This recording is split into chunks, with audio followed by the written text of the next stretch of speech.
In leafy Galloway, in southwest Scotland, a road marking team is in demonstration mode.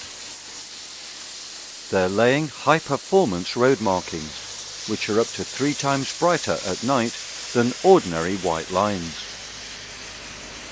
High-performance road markings could be the answer for communities across Britain, as local authorities and highways agencies switch off streetlights to save money and reduce carbon emissions.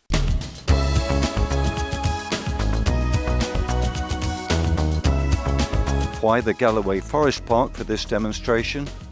Because it's home to Britain's only dark sky park, one of only 12 in the world.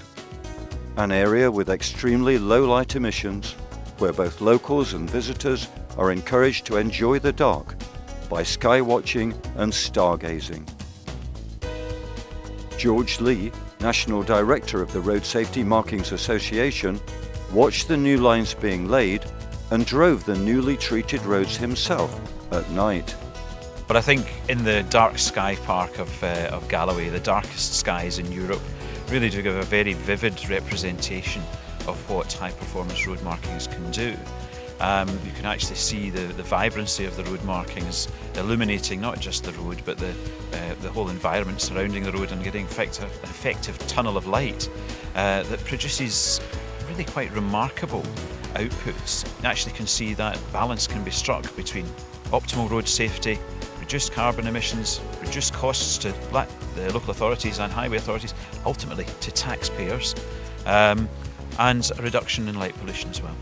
The road markings are designed to give more light back to the driver and to the pedestrian on the road surface than standard road markings, and therefore can really influence both driver behaviour and the level of safety that people will have on the road. It's in these small, tight, narrow rural roads where there's a lot of cornering and a lot of crescents in the road and likes of that you can truly demonstrate the capacity of road markings to provide a safe environment. They let the driver see where the road is going, especially with the use of edge lines, and they allow the pedestrians to have a clear indication of where they should be positioned, and similarly cyclists as well. The markings we're putting down here are probably maybe up to 3 times as bright as you would get on a standard road marking, and in fact not even 3 times the price, and probably a price differential of no more than about 20% overall. You're actually seeing a relatively small increase in investment, which is negligible compared to the savings that are made where lights are switched off, are removed entirely from the highway's environment. Markings were laid between the isolated community of Glentrool in the Forest Park and the A714 highway. Happily for the villagers, there are now continuous edge markings for the first time on the minor road between them and their local pub, which is more than a mile away. A 2-mile stretch of centre lines were put down on the A714 itself, and edge lines were also laid on an unclassified road deep in the forest.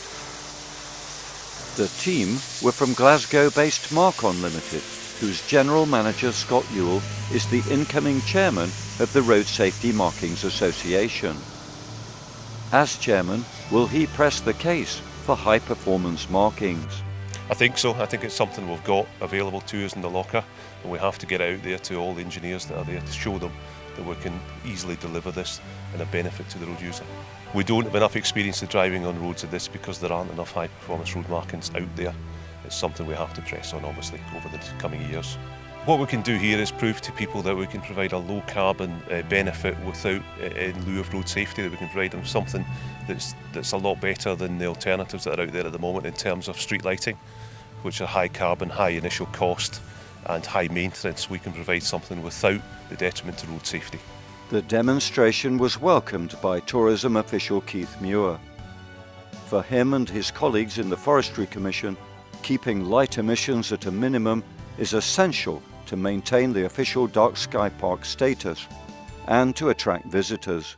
Very few people live in the area, and as a result, light pollution is minimised. It's all about controlling the light and making sure that the light, any light we have, is used in the right way. And that's what the Dark Sky Park's all about. It's about educating people about light pollution and showing them the wonders of the universe above our heads. And here you can see the Milky Way stretching from one side of the horizon to the next. Almost every night it's clear. There are two angles that I came from. There was the safety angle, which is a no-brainer. It's a case of if you can help people guide themselves along the main road, you're going to save lives left, right and centre. But the big one, which links very neatly into the Dark Sky Park, is the fact that if we can demonstrate that good, proper line marking works, the need to maybe add these small few lights that are dotted around the place is negated. You don't need that. There's a chance to look at these and look at other options, because street lighting is expensive. It's got a long-term aspect in terms of you've got to build the units, you've got to put the units in the ground, you've got to supply it with power, you've got to maintain them.